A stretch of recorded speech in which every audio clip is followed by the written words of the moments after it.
Madame, monsieur, bonsoir. Comme promis, je vous retrouve ce soir dans le cadre de l'émission À cœur ouvert. À cœur ouvert, toujours là pour vous informer, vous permettre de découvrir davantage ces grands hommes qui font la une dans notre pays ou qui ont marqué d'une manière ou d'une autre l'histoire de notre pays.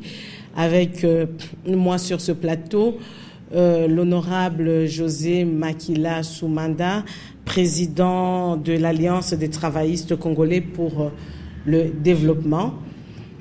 Bonsoir, honorable Makila. Bonsoir, madame Likoulia. Beaucoup de Congolais vous connaissent comme José Makila, député national, gouverneur de l'Équateur. Mais à ma connaissance, vous êtes beaucoup plus homme d'affaires comme politique. Qu'est-ce que vous avez fait avant votre mandat à l'Assemblée nationale? Oui, merci madame pour la question et l'opportunité que vous me donnez pour pouvoir m'exprimer en ce moment. Au fait, je suis José Makila, comme vous venez de le dire. J'ai fait des études commerciales en France et je suis diplômé en marketing et j'ai fait aussi des études en ce qui concerne la communication aux États-Unis. Tout le temps que j'ai pris aux États-Unis, c'était justement pour parachever ces études-là.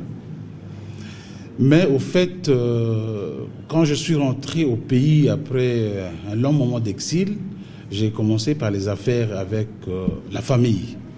On a monté une société de transport multimodal, c'est-à-dire de terrestre jusqu'au fluvial. On avait des bateaux, des camions qui transportaient des vivres de l'Équateur, de la province orientale pour Kinshasa, avant l'arrivée de l'AFDL. Et quand l'AFDL est arrivé, on nous a bousillé tout ce qu'on avait comme matériel, et c'est cela qui m'a conduit à embrasser la politique. Voilà un peu mon parcours avant que je n'embrasse la politique. Mais sinon, j'étais dans les affaires. Mais jusqu'à présent, je reste toujours un homme d'affaires, mais sous d'autres formes, c'est-à-dire un agriculteur. J'ai un élevage de bovins. Ici puis, ou chez vous en Équateur? Non, à l'Équateur. Je pense que dans ma sous-région, je suis l'homme qui a plus de bétail que tout le monde. Et j'ai une très grande plantation de palmeraies.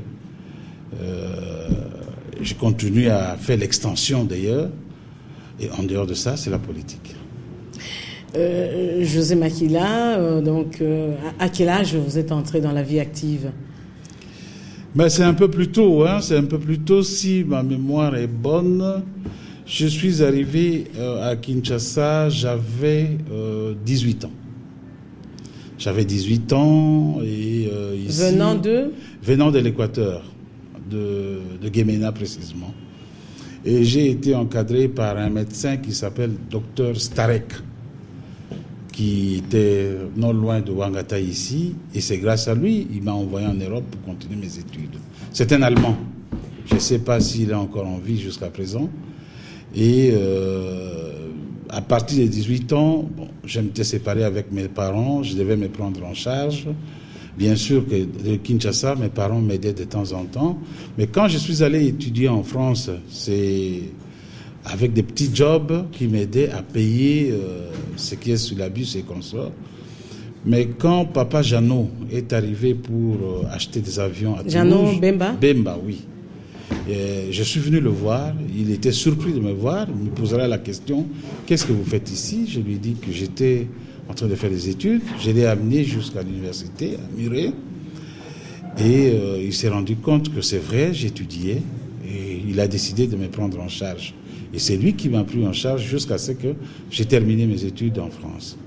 Donc voilà un peu mon parcours. Et c'est après, donc vous êtes parti aux États-Unis, vous êtes revenu. Je suis revenu et quand l'AFDL est arrivé, justement, je vais vous dire comment je suis arrivé en politique. Quand l'AFDL est arrivé, mon frère avec qui on faisait les affaires est parti en exil. J'ai été tellement torturé, massacré par les militaires de l'AFDL. Tout le temps, j'étais dans des cachots. Mais qu'est-ce qu'ils vous reprochaient? Ils disaient que j'étais un moboutiste. Pourtant, je n'ai jamais travaillé avec Mobutu. Jamais, parce que je suis rentré au pays en 1994. Mobutu était déjà finissant avec son pouvoir. Donc, et comme j'étais plus proche de mon frère qui fut colonel de l'armée, alors tout le monde pensait que j'étais dans le système. Or que ce n'était pas ça le cas. Alors quand l'AFD est arrivé, j'étais tout le temps arrêté, tout le temps. Et un jour, on me prendra, et le pire arrivera quand Jean-Pierre va prendre Bassan Koussou. Et il y avait un journaliste au nom de l'OCK, paix à son âme, qui est déjà mort, qui dira que non, j'appuie Jean-Pierre avec des militaires via mon bateau et de la munition. Et c'est le général Yav qui, en ce moment, qui est en prison, qui m'avait arrêté. J'ai fait 40 jours, on m'a fait passer devant la cour d'ordre militaire, à Lamba. J'ai été incarcéré avec...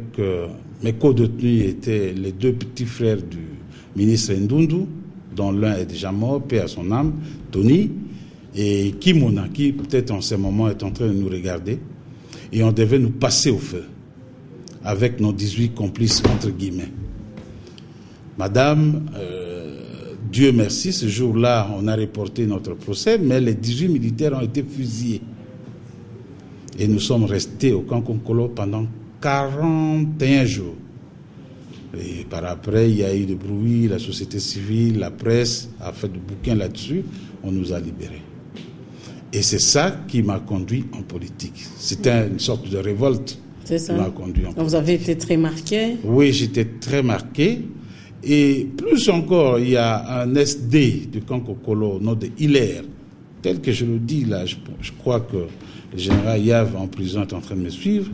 Un jour, il viendra vers 2h du matin me trouver, je dormais à même le sol, camp Kokolo, dans le cachot. Il m'appelle Joseph. En fait, je m'appelle José, mais il m'appelait Joseph. Vous savez, les grands hommes sur cette terre passent toujours par là où vous êtes. Moi, je suis convaincu qu'un jour, vous serez un grand homme dans ces pays. Il me dit ça. Bon, tout ce qu'il me disait, moi, je prenais ça pour du pipeau. Je m'en foutais complètement. Pendant que j'étais en train de souffrir là-bas, il vient me raconter une prophétie qui ne tient pas la tête ni queue. Alors, je me dis, ok, ça va, pas de problème.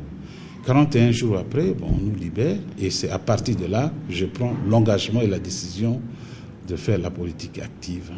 Et c'est là que vous êtes retrouvé au cabinet de Bemba Saolona lorsqu'il était ministre de l'économie sous Kabila. Quand j'ai été incarcéré, j'étais déjà conseiller au ministère. Ministère de l'économie avec Papa Bemba. Mais lui ne voulait pas que je fasse la politique. Parce que Jean-Pierre était en rébellion, tous les autres enfants étaient en Europe, j'étais resté avec lui comme seul fils. Il ne voulait pas que je fasse la politique. Alors, il avait un bureau privé d'études composé du pauvre Kangabongo, paix à son âme. Il y avait Aziz Koumbi, paix à son âme aussi. Jean-Marie Elessé, tous ces gens-là composaient son bureau d'études.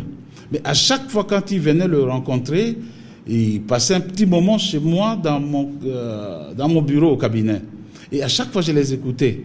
Et j'arrivais à leur faire des synthèses. Alors, Kangabongo m'a repéré. Il est allé dire au ministre, non, il faut nous donner votre conseiller là. Je pense qu'il est plus politique que vous le croyez. Il dit, non, c'est mon neveu, je ne veux pas qu'il embrasse la politique. Jusqu'à ce que Aziz Koumbi va le convaincre pour qu'il me libère afin que je fasse partie de ce bureau-là d'études avec des Sanga Bonganga. On était les deux jeunes parmi nos aînés. Alors, on a commencé à travailler dans le bureau d'études politiques de Papa Jeannot Bemba jusqu'à ce que... Il a quitté le gouvernement. Oui, jusqu'à ce qu'on quitte le gouvernement par la voie par laquelle vous connaissez. C'était d'abord, on l'a incarcéré d'une manière que vous connaissez. Je vais pas revenir dessus. Mais finalement, pourquoi on l'avait arrêté?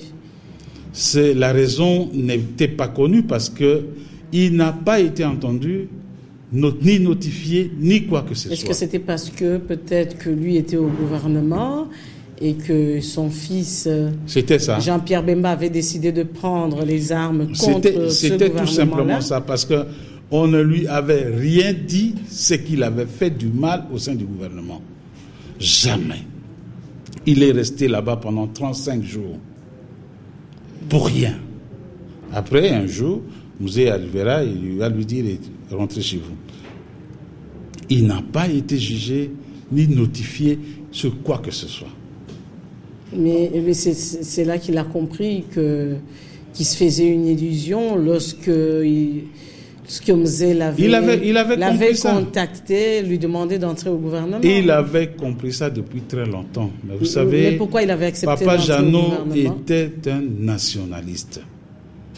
Il croyait en ce pouvoir-là. Il croyait en cette libération.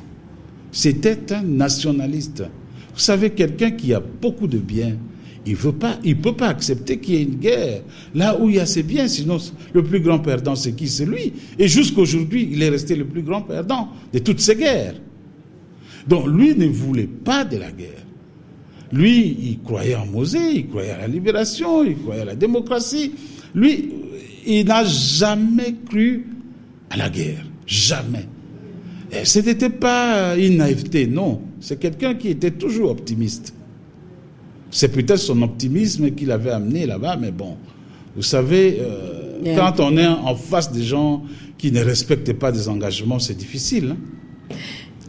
Et donc, vous-même, pendant que Jean-Pierre Bemba faisait la guerre, vous, naturellement, comme vous venez de le dire, vous êtes resté ici. Ensuite, vous avez été nommé PDG de l'OVD. Oui. Quand Jean-Pierre était dans le territoire occupé, moi j'étais ici. Ensuite, il y a eu l'appel d'offres qui a été demandé par la Banque mondiale parce qu'on ne pouvait pas nommer des ADG comme ça, des mandataires comme ça à la tête des entreprises publiques. J'ai fait partie de ceux-là qui ont fait le concours jusqu'à ce que j'ai réussi à l'OVD et j'ai été nommé comme l'ADG à l'OVD. Voilà. Vous y avez passé combien d'années comme ça? J'ai fait 3 ans à l'OVD, mais Madame Likoulia, il faut retenir une chose. Quand je suis arrivé à l'OVD, il n'y avait pratiquement rien, aucun véhicule pour les cadres, aucun ordinateur. Et rien. Et j'imagine aucun tracteur, rien pour la voirie urbaine. Rien pour la voirie urbaine. Et je le dis ici, je prends en témoin tous les responsables actuels de l'OVD comme les fonctionnaires. Et nous avons mis notre sérieux. Donc le comité de gestion que moi je dirigeais avait mis son sérieux dans le travail et la Banque mondiale nous avait beaucoup aidés. Et on avait relevé les défis. Et c'est grâce à notre détermination que l'OVD est ce qu'il est aujourd'hui. Mais qu'est-ce que vous avez pu faire quand même pendant votre mandat? Qu'est-ce qui a été réalisé? D'abord, les études sur toute la voirie urbaine de Kinshasa. On voyait à la Banque mondiale, c'était fait par l'OVD, ces études-là. Ça, c'est un. Des deux, les études sur les sites érosifs. Je peux vous donner comme exemple l'érosion de Mataba. C'était grâce à nous. L'érosion de Trève de Stelembao qui a été stoppée et enfin la canalisation a été faite par l'entreprise Malta Forest. C'était nous l'OVD. Vous allez à Kananga, c'est nous. Vous allez à Kolwezi, c'est nous. Donc on a beaucoup travaillé à l'OVD. Et je peux vous dire, quand on a pris les fonctions au niveau de l'OVD, il n'y avait aucune route dans la ville. Et avec le ministre à l'époque, Kondimbaki, le ministre de TPAT à l'époque, nous nous sommes résolus en travaillant sur les grands axes, là où les bus peuvent passer, en faisant les pointes à temps, en raccommodant, ainsi de suite. On avait fait beaucoup de petits travaux à cette époque-là. Et c'était les débuts du BCECO d'ailleurs. Et puis finalement, donc après le dialogue intercongolais, Jean-Pierre Bemba est revenu à Kinshasa, vice-président de la République. Et puis, du jour au lendemain, vous êtes retrouvé ministre des Travaux publics et aménagement du territoire. Oui, Madame Likoulia, l'histoire est longue. C'est-à-dire, en étant le PDG de l'OVD, nous avions conçu le PMUR avec le ministre du Plan à l'époque, Denis Kaloumé. Nous étions des co-rédacteurs de ce programme-là, PMUR, Programme multisectoriel d'urgence de reconstruction et de la réhabilitation. Et dans le secteur voirie, c'était sous ma direction. Et vous savez, quand vous travaillez avec la Banque mondiale, vous envoyez toujours tout ce qu'on vous demande. Et vous attendez l'avis de non-objection. Et moi, à chaque fois qu'on demandait des travaux ou des études au niveau de l'OVD, j'étais toujours là avec tous mes ingénieurs pour pouvoir fournir ces études et au moment voulu à la Banque mondiale. C'est pourquoi on était très bien cotés au niveau de la Banque mondiale. Alors, quand le 1+4 est arrivé, j'étais toujours la DG à l'OVD. Il y a eu mais très proche de Vital Kamerhe, qui est très influent aux côtés non, je n'étais pas proche de Vital Kamerhe. Vital Kamerhe, c'est la famille, c'est mon beau-frère. Parce que mon épouse, c'est sa petite sœur. Je l'ai mariée auprès de Vital Kamerhe.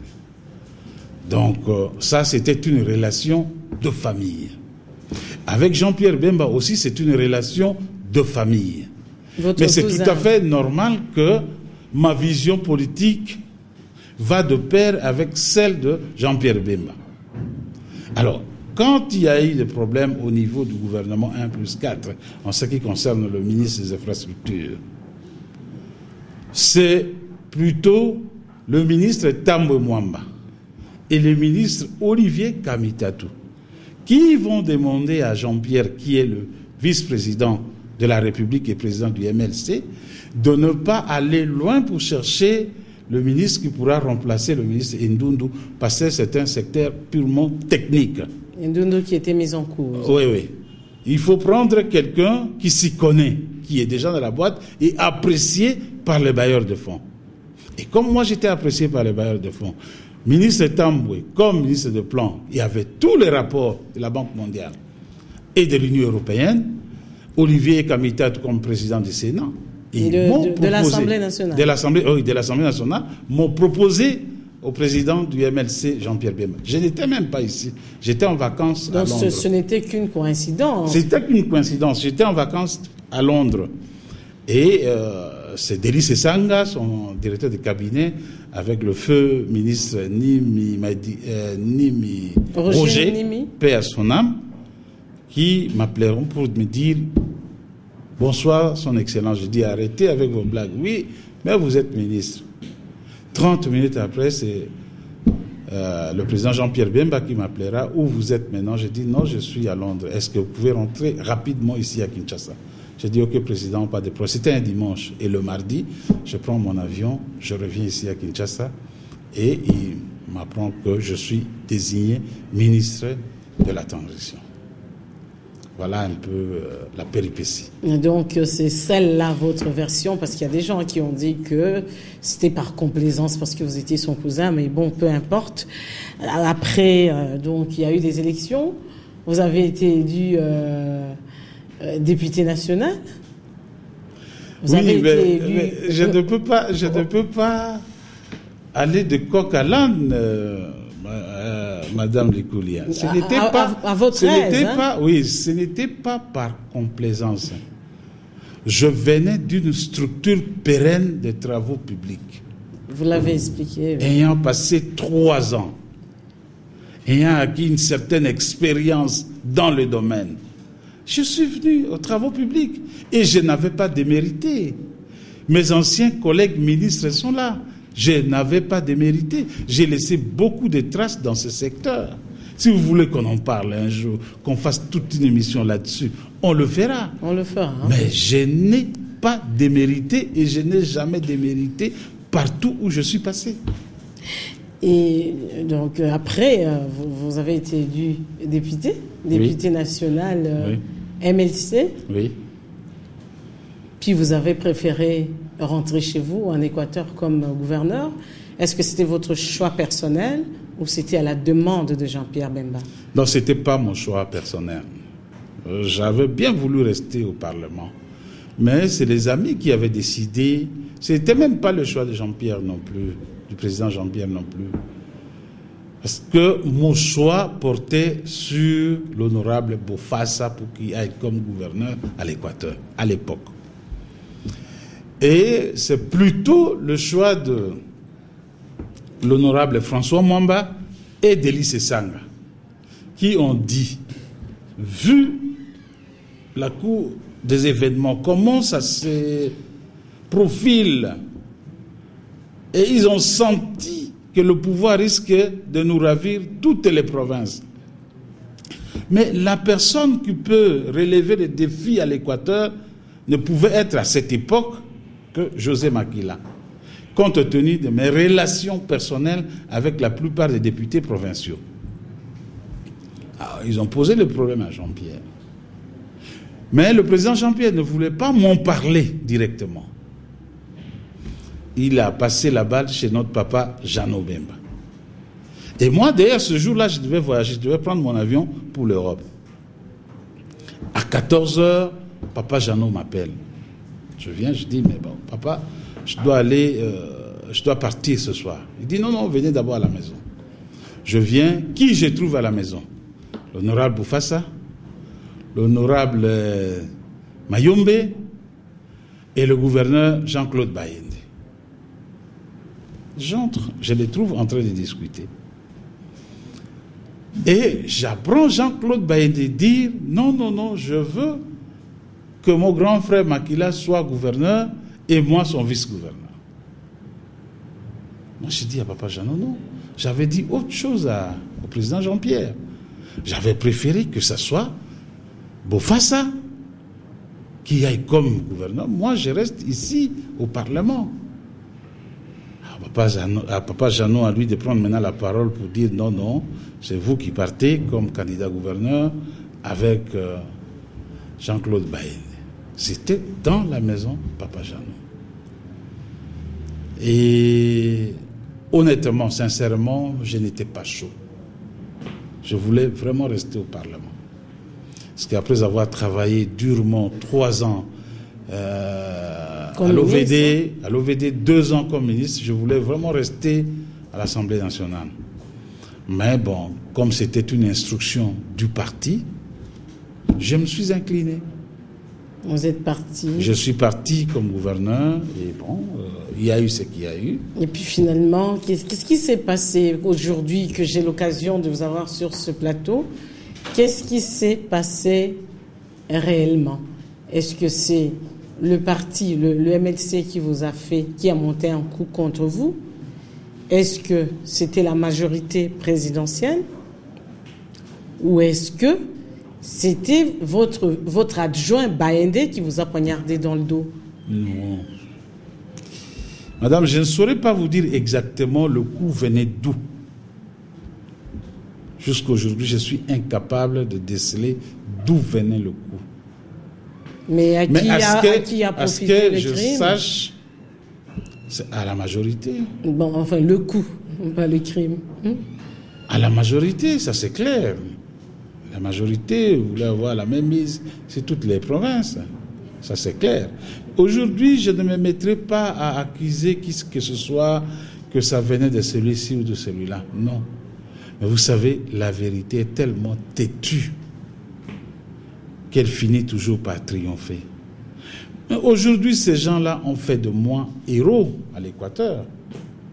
Même des choses pour lesquelles j'étais incapable de le faire, les gens aujourd'hui pensent et croient fermement que si j'étais là, j'allais le faire. À quelque chose, malheur est bon. Aujourd'hui, je ne me mettrai pas à chercher, à fouiner, à savoir qui a fait ça et pourquoi. Non, ceux qui ont fait savent très bien qu'ils n'ont pas fait contre moi, mais c'est contre la population de l'Équateur. Mais finalement, je me rappelle très bien que vous aviez piqué une crise de colère. Vous vous êtes fâché contre le MNC, contre les cadres du MNC, et je pense que c'est ce qui a même motivé votre départ du MLC. C'était plus sous la forme, madame. C'était plus sous la forme parce que, vous savez, quand vous êtes dans un groupe politique, vous avez besoin d'un soutien politique de la part de votre groupe. Je n'avais pas senti ce soutien-là. Pourtant, le mot d'ordre était bel et bien donné par le président Jean-Pierre. Mais ici, sur place, je ne l'avais pas senti du tout.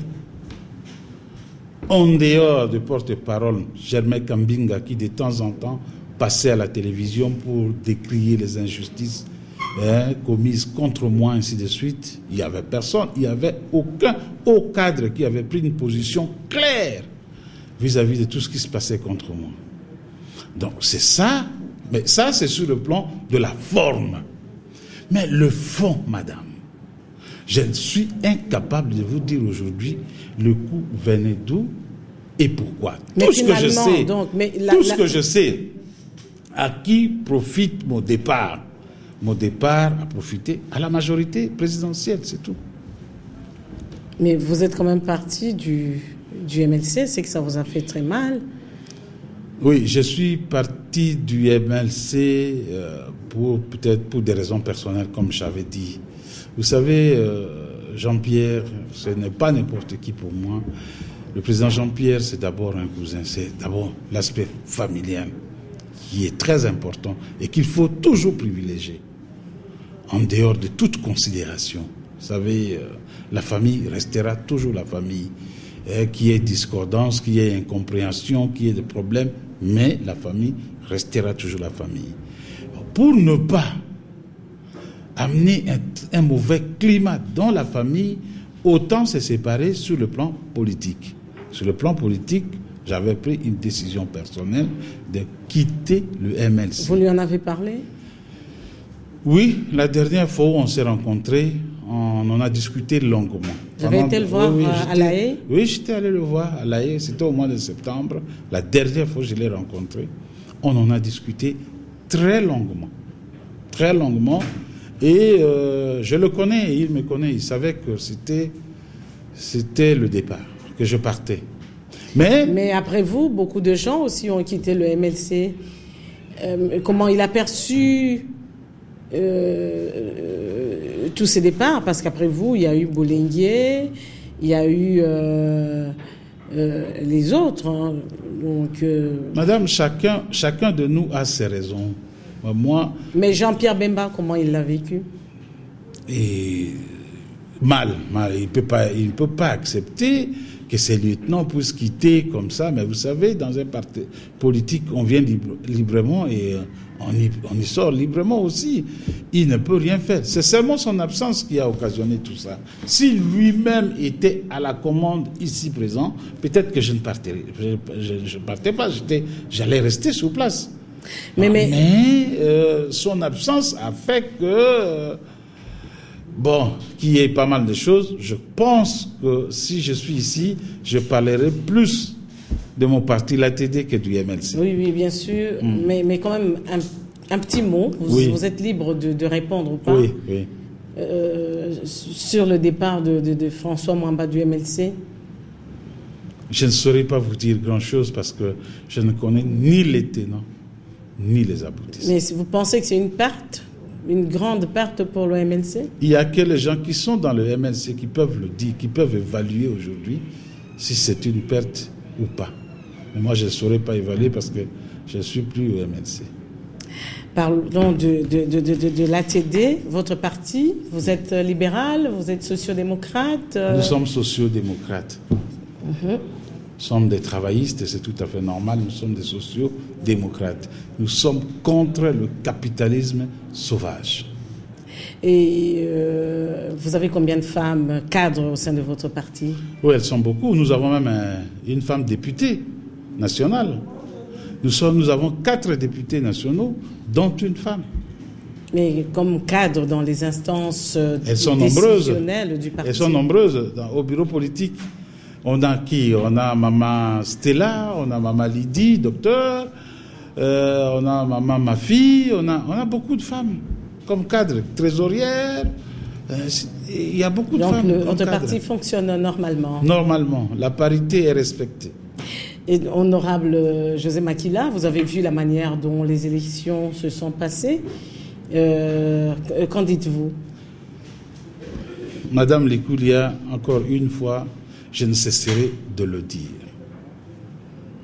Vous savez, un homme politique, c'est un avant-gardiste. Un homme politique ne doit pas attendre pour subir les événements. Un homme politique doit précéder, doit avertir. C'est un extraverti.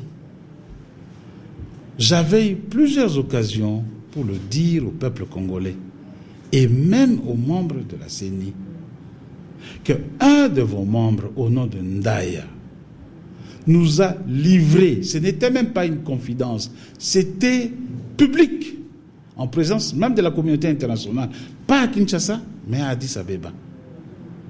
Et je reprends ici, in extenso, son propos. Sur le plan technique, la CENI est incapable d'organiser les élections le 28 novembre 2011. Mais sur le plan politique, oui. En d'autres termes, qu'est-ce que cela veut dire? La CENI, qui est un organe technique, et si sur le plan technique, il est incapable d'organiser les élections, il sera capable sur le plan, je parle d'un organe, sur le plan politique, comment? Parce que ce n'est pas un organe politique. C'est déjà un flou qui planait. Et nous avons vu ça dans le fait. Parce que dit la loi électorale? Il faut afficher la liste des électeurs dans chaque bureau un mois avant la campagne électorale. C'est ainsi que chaque électeur saura où il ira voter. Cela ne s'était pas fait. Qu'est-ce qu'on a remarqué le jour du 28 novembre 2011? On affiche des listes où les électeurs ne se retrouvent même pas, où ils iront voter. C'est déjà la violation de la loi électorale. Nous parlons simplement de cela. Parlons de la logistique. La CENI était incapable d'organiser dans un petit continent comme le Congo tout ce qui est logistique. Mais comme ils avaient leur plan, vous savez, ça c'était un crime prémédité. Et à l'époque, j'ai appelé le pasteur Ngoy Mulunda, qui est le président de la CENI, de pyromane. Personne ne m'avait cru. Qu'est-ce qu'on a connu après le 28? Des élections bâclées. Sommes-nous fiers de cela comme Congolais? Je dis non. Je dis non parce que c'est connu à tous les niveaux. Que ce soit le chef de l'État, il a reconnu qu'il y a eu des irrégularités. Que ce soit nos amis de la majorité, ils ont reconnu qu'il y a eu des irrégularités. Alors, qu'est-ce que vous allez dire des opposants? Parce que c'est eux, c'est cette nouvelle majorité qui a fabriqué des opposants d'aujourd'hui qui devaient être la véritable majorité d'aujourd'hui. Ils ont inversé le rôle. Est-ce que ça, c'est la fierté de notre pays? Et ça, on peut parler franchement des élections crédibles et transparentes. Et on peut dire que la CENI est réellement une structure indépendante. Alors ma question est toute simple. À qui profite ce crime au jour d'aujourd'hui? Parce que c'est un crime prémédité. À qui profite ce crime au jour d'aujourd'hui? La réponse au peuple congolais. Mais est-ce que l'opposition elle-même, en entretenant des querelles intestines, n'a pas non plus laissé le temps à la majorité d'organiser ce qui s'est passé, de pouvoir le justifier plus tard par le manque d'organisation de l'opposition? Madame, au départ, il faut comprendre une chose. Il faut partir de très loin. La révision constitutionnelle, est-ce que c'était vraiment opportun de réviser cet article-là, qu'on passe de 2 tours à un seul tour? Est-ce que c'était opportun? Je dirais non. Parce que les raisons évoquées pour cela n'ont pas tenu debout. C'était pour des raisons purement budgétaires. Est-ce que c'est cette raison-là qui a prévalu? Est-ce qu'on puisse toucher à la Constitution? Je ne pense pas. Deuxièmement, nous n'avions qu'un seul tour. Et nous devrions nous organiser. Partout au monde, madame, l'opposition est multiforme. Cela a été toujours ainsi. Mais à un certain moment, on revient au bon sentiment, comme ce fut le cas au Sénégal. Si Macky Sall a réussi à battre le président Wade, c'est parce que tout le monde s'était retrouvé autour de lui. Mais encore que, il faut qu'il y ait la volonté au deuxième tour. Mais là, nous étions en face d'un pouvoir phagocytaire, d'un pouvoir qui bouffe tout sous son chemin et qui veut écraser tout le monde. Maintenant, nous de l'opposition, qu'est-ce que nous devrions faire? Effectivement, nous mettre ensemble autour d'une personnalité capable de nous ramener à la victoire. Mais il y a eu un problème, parce que votre émission, c'est à cœur ouvert. À cœur ouvert. Il y a eu un problème. La personne la mieux indiquée était le président de l'UDPS, Étienne Tshisekedi. Mais madame, je peux vous dire que je ne l'ai jamais vu. J'ai eu l'occasion de le rencontrer une seule fois à Paris, sur les Champs-Élysées, c'est tout. En promenade? Ou dans un salon? Je ne l'ai jamais rencontré chez lui à Limité. Parce qu'un homme politique, c'est qui? C'est celui-là qui sait que à Bunagana, il y a un homme politique influent là-bas. Si je veux avoir des voix là-bas, il faut que j'appelle ce petit chef-là, ce petit homme politique de Bunagana, là, ou de Rumangabo, ou de, je ne sais pas, de Mbari, ou de Gemena, pour que je puisse ne serait-ce que le consulter. C'est ça, un homme politique. Mais le président Étienne Tshisekedi ne nous avait pas accordé ce privilège-là. Il n'avait pas réuni autant de gens autour de lui. Quel a été son discours? Organisez-vous au niveau de votre parti, tout en sachant que nous n'avons qu'un seul tour. Deuxième grosse erreur, des ambitions démesurées de la part de nos opposants. Vous savez très bien que vous n'arriverez pas à cet objectif-là, mais vous voulez quand même être candidat. Pour en faire quoi? Quelle est la finalité de votre geste, de votre action en tant que politique? C'est seulement être affiché comme candidat président de la République? Se positionner peut-être? Mais non, se positionner par rapport à quoi? Parce que nous voudrions l'alternance. Quand on parle opposition, l'opposition voudrait l'alternance. Vous savez très bien que vous n'aurez pas autant de voix que le candidat sortant. Mais celui qui a plus de chance, c'est celui-là. Mais faites un pas vers lui. Faites un pas vers lui.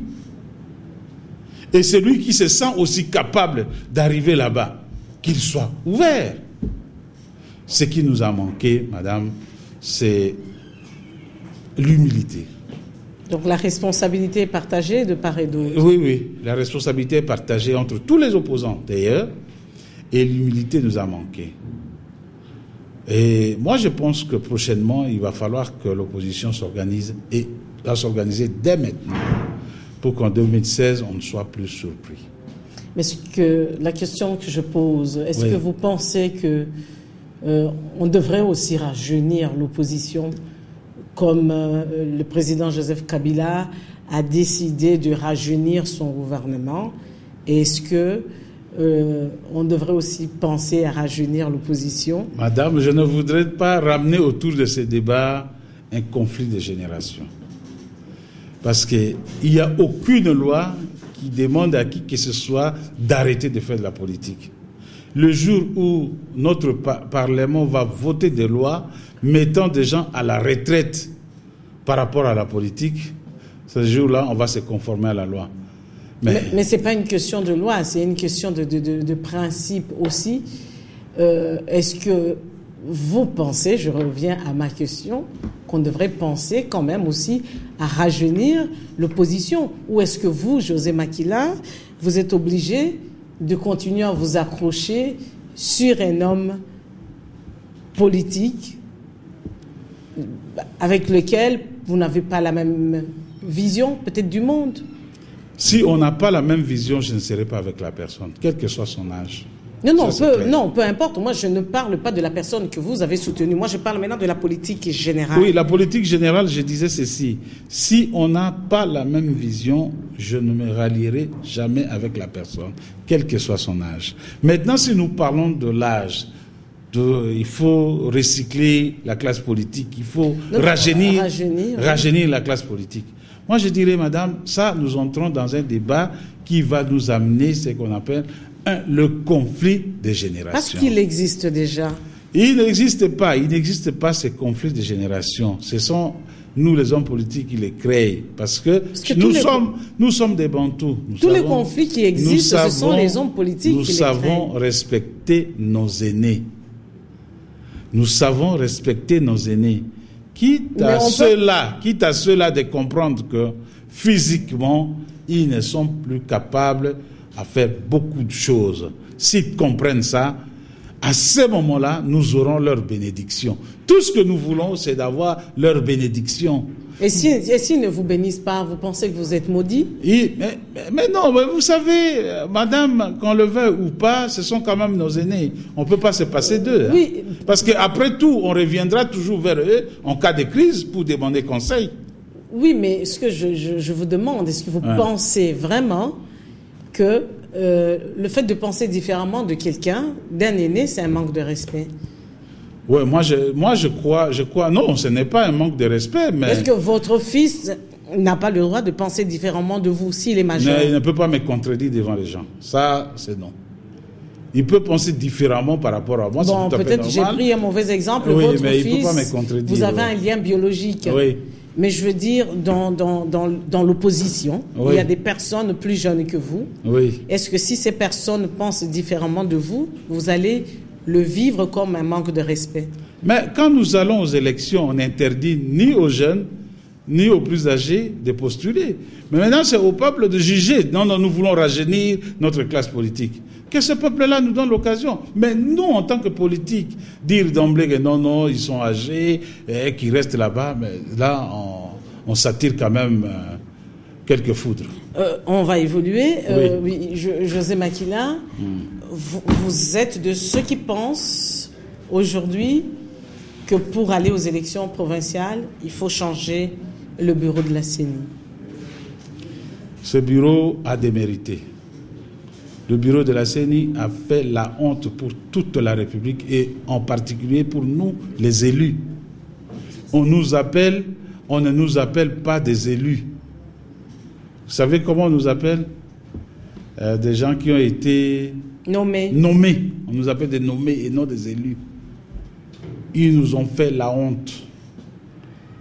Et ils devraient démissionner avant même que l'audit se fasse. C'est la moindre des choses. Mais comme ils refusent de démissionner? Ils n'ont pas le droit de refuser. Ils vont passer devant le Parlement.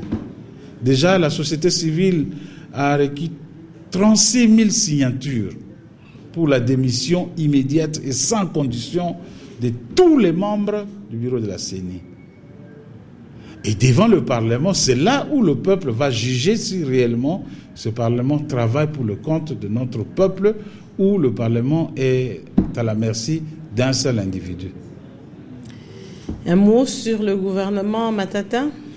Oui, le gouvernement Matata, nous l'avons vu au Parlement, je ne m'aimerais pas tellement m'attarder dessus, mais je vais tout simplement dire aux Congolais que l'article 90 de la Constitution, en son alinéa 3, si je ne me trompe pas, dit que la composition du gouvernement doit tenir compte de la représentativité nationale. Et ce n'est pas le cas du gouvernement Matata. Nous avons vu que le gouvernement Matata a privilégié un seul coin de la République au détriment des autres. Et ce n'est pas un esprit républicain. Le gouvernement Matata nous a amené un programme non chiffré, non chronométré. Nous disons que c'est un programme qui ne tient pas debout.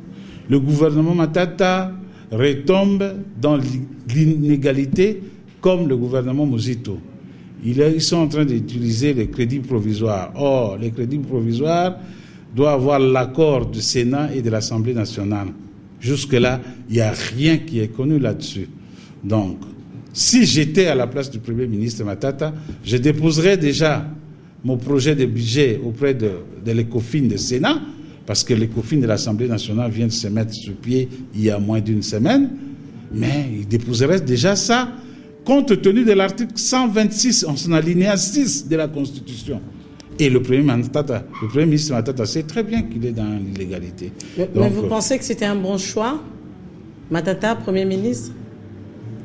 Ce choix provient d'un pouvoir, dit-on, discrétionnel.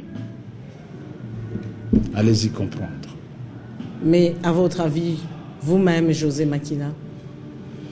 Je n'ai aucun jugement sur un pouvoir discrétionnel. Il y a certaines personnes qui ont dit que vous-même, vous étiez prêt à participer à ce gouvernement. Cette question me revient à chaque fois. Si les gens pensent que je suis capable, je suis utile quelque part, je ne vois pas d'inconvénient. Bien que vous soyez de l'opposition. Oui, mais je n'ai pas été consulté pour participer au gouvernement, madame. Je n'ai pas été consulté et, vous savez, moi j'appartiens à un parti politique, je ne m'appartiens plus. Je n'aime pas jouer en solo. S'il faut participer à un gouvernement, ça serait peut-être la décision du bureau politique ou de mon groupe parlementaire qui me soutiendra au niveau du Parlement. Mais tout en restant de l'opposition. Oui, mais est-ce que mon groupe parlementaire allait accepter? Parce qu'un ministre qui va au gouvernement, qui n'a pas un soutien au Parlement, c'est un ministre qui n'a pas d'arrière-garde. Donc, avant d'aller là-bas, il faut que votre groupe parlementaire accepte de vous envoyer. Sinon, au bout de 2-3 mois, on vous éjecte. Mais qu'est-ce qui vous a poussé à piquer une crise de colère sur la tribune de l'Assemblée nationale où vous avez parlé de printemps arabe?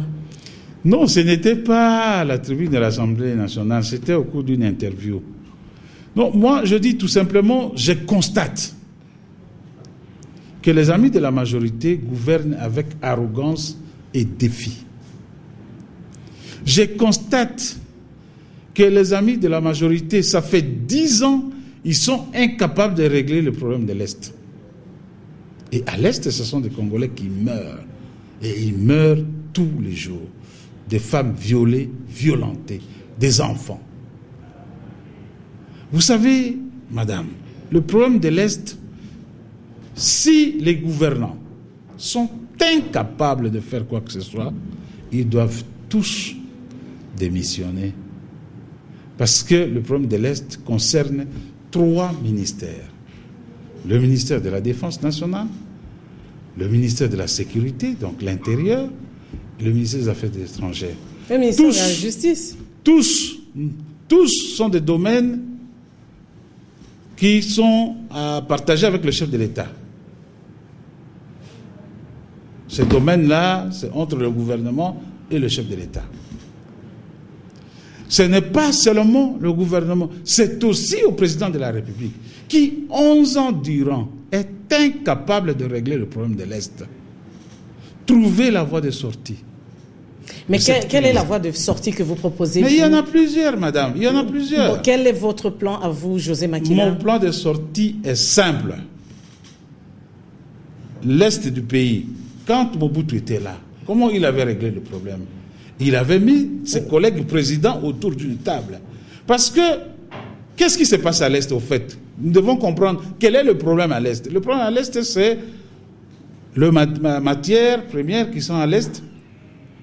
Les groupes armés se fondent là-dessus pour faire leur trafic, ainsi de suite. L'insécurité, on n'arrive pas à garantir la sécurité à nos voisins de l'Est. C'est ça le vrai problème.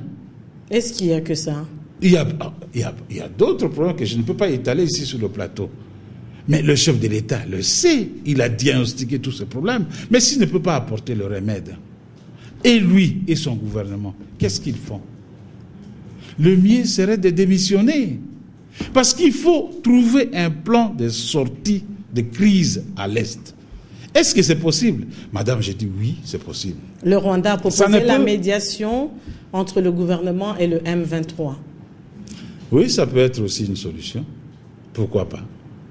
Parce que le Rwanda connaît très bien les acteurs de M23. Ça peut être aussi une solution. Mais vous savez que Bosco Ntaganda, que le M23 soutient, est sous le coup d'un mandat d'arrêt de la Cour pénale internationale. Madame, je ne voudrais plus revenir sur l'affaire Bosco Ntaganda. Parce que on nous a tympanisé ici en disant Bosco Ntaganda ou rien. Sans Bosco Ntaganda, il n'y aura pas de paix à l'est du Congo. On a connu toutes sortes d'opérations. À Manileo, Umoja, tout ça, et c'est le trésor public qui a été saigné en blanc. Pendant que le peuple congolais est en train de croupir dans la misère, tout l'argent des trésors publics ne prend qu'une seule direction, vers l'Est. Mais je me pose la question de savoir, vous êtes au pouvoir, ça fait 11 ans. Vous êtes incapable d'amener la paix parce que vous avez dit dans votre premier mandat, vous allez sécuriser le peuple congolais, vous allez amener la paix dans l'est du pays. Vous êtes incapable de le faire. Pourquoi vous vous accrochez au pouvoir? Pourquoi? Pour quelle fin? Si c'est pour le pouvoir, oui. Mais si c'est pour le bien-être de ce peuple-là que vous dirigez, mais messieurs, démissionnez. C'est simple comme bonjour. En commençant par le chef de l'État, le Premier ministre, le chef d'État-major général, tous. Mais est-ce que si vous doivent démissionner? Peut-être que si vous étiez à leur place, les choses ne seraient pas aussi faciles que vous le pensez. J'aborderais autrement les choses. Je ne viendrai pas avec des canons et commencer à tirer sur la population civile. Je ne ferai pas ça. J'aborderai autrement. Il n'y a plus de diplomatie au Congo. Rien. Avec la diplomatie, je pense que c'est possible qu'on sorte rapidement de cette crise. Monsieur honorable José Makila, vous pensez peut-être être candidat président de la République en 2016, pardonnez-moi. Je ne sais pas. Vous savez, l'avenir est un domaine strictement privé de Dieu. Je peux vous dire aujourd'hui oui, et demain je serai incapable de le faire. Parce que au fond de vous, il vous arrive d'y penser parfois. La question serait de me poser la question si je suis capable de diriger ce pays. Je vous dis oui, que je le suis. Vous en avez tout. Est-ce que vous avez un projet pour ce pays? Je dis oui, j'en ai. Maintenant, la faisabilité, comment y arriver? C'est là où se trouve la grande question. Mais quel est votre rêve le plus fou? D'être pasteur. Ah. Enseigner la parole de Dieu. Ah, c'est vrai? Oui. Ça, c'est mon rêve le plus fou parce que qu'est-ce qui vous empêche de le réaliser? J'attends l'appel de Dieu. Ah, il n'est pas encore là. Il n'est pas encore arrivé. Il viendra. Ah, vous attendrez encore combien d'années? J'attends le temps que ça prendra. Parce que Dieu n'a pas d'horaire, n'a pas de temps. Il est omnipotent, il est omniscient, il est là. Il m'appelle, même à la dernière minute de ma vie. Et quel est votre plus grand défaut? Mon plus grand défaut, c'est... Je crie un peu trop. Vous êtes colérique? Pas vraiment colérique, mais je crie trop. Et râleur? Râleur, oui. Râleur, oui, mais bon... gueulard. Je suis un peu gueulard. Votre plus grande qualité? C'est le pardon. Je pardonne facilement. Que pensez-vous de la peine de mort? C'est à abolir. Vraiment, dans le monde entier, il faut abolir la peine de mort. Parce que vous allez le tuer, ça va remplacer, ça va amener quoi? Est-ce que il va ressusciter la personne qui l'a assassiné? Non.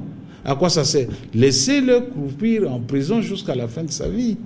il comprendra beaucoup de choses, il va changer, il connaîtra Dieu, peut-être qu'il n'a pas connu, et ainsi de suite. Il va enseigner d'autres petits criminels qui vont le rencontrer là-bas quand ils vont sortir. Ah, j'avais trouvé quelqu'un qui est condamné à perpétuité, il m'a enseigné, il m'a fait connaître Dieu. Il sera utile pour la société en étant en prison. Quand vous regardez dans le rétroviseur de votre vie, qu'est-ce que vous regrettez d'avoir fait ou de n'avoir pas fait?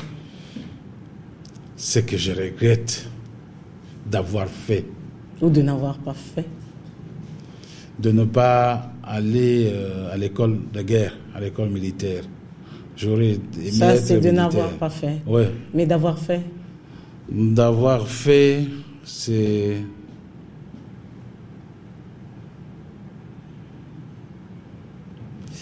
Or, mais je peux vous dire, je suis parmi les chanceux. Dieu m'a tout donné dans ma vie. Tout ce que je voulais, Dieu m'a tout donné. Ah, vous devez le glorifier. Oui, c'est pourquoi je dis, même jusqu'à la dernière minute, il faut que... Vous deveniez pasteur. Oui, que je devienne pasteur. Et quelle est la victoire de votre vie? La victoire de ma vie. La vraie victoire de ma vie, c'est quand j'ai gagné comme gouverneur à l'Équateur, parce que c'était pas facile. C'était un grand défi. Le MLC n'avait pas la majorité. Sur 108 députés, il y avait que 34 députés du MLC. Et ma plus grande victoire encore, c'est les dernières élections, parce que j'ai été tellement diabolisé, les gens m'ont traité de la majorité, de kabiliste, de ceci, et les gens étaient sûrs que je ne pouvais pas gagner aux élections législatives, et Dieu merci, j'étais premier dans ma circonscription électorale. Et ça, c'est une victoire que je dois à ma population de Guémena. Un dernier mot? Le dernier mot, c'est surtout l'Est qui me préoccupe. Il faudra que le gouvernement et le président de la République trouvent un véritable plan de sortie de crise. Et ce plan doit nécessairement passer par une diplomatie, une forte diplomatie, sinon on n'arrivera pas. On a démontré tout au long de son mandat ou de ses mandats, durant ces 11 ans de sa magistrature suprême, qu'il était incapable, avec ses militaires, de contraindre les FDLR ou des groupes armés. Ils étaient incapables, ils sont incapables jusqu'à aujourd'hui. Donc, c'est pour dire que les armes ne peuvent pas répondre à tous les coups, et ne peuvent pas. Et il faut qu'on pose le problématique de l'Est. Qu'est-ce qui fait qu'il y ait tout le temps de guerre de groupes armés? Comment peut-on faire pour éradiquer tout ça là-bas? Comment faut-il faire pour garantir, sécuriser aussi nos voisins pour qu'ils soient sûrs de nous, ainsi de suite? La République démocratique du Congo ne garantit pas de sécurité à nos voisins. C'est ça le vrai problème. Donc, moi je pense en toute honnêteté que si on est incapable de faire quoi que ce soit, on dépose, on démissionne. Merci, honorable José Makila, d'être venu à cœur ouvert. Tout le plaisir était pour moi de vous recevoir sur ce plateau. Merci à vous, chers téléspectateurs, de nous avoir suivis. Pour ceux qui ont pris l'émission en cours, je venais de m'entretenir avec l'honorable José Makila, député national élu de Guémena. Oui. Président de l'Alliance des travaillistes congolais pour le développement. Le rendez-vous avec À cœur ouvert, c'est la semaine prochaine, même heure, même chaîne, et bonsoir chez vous.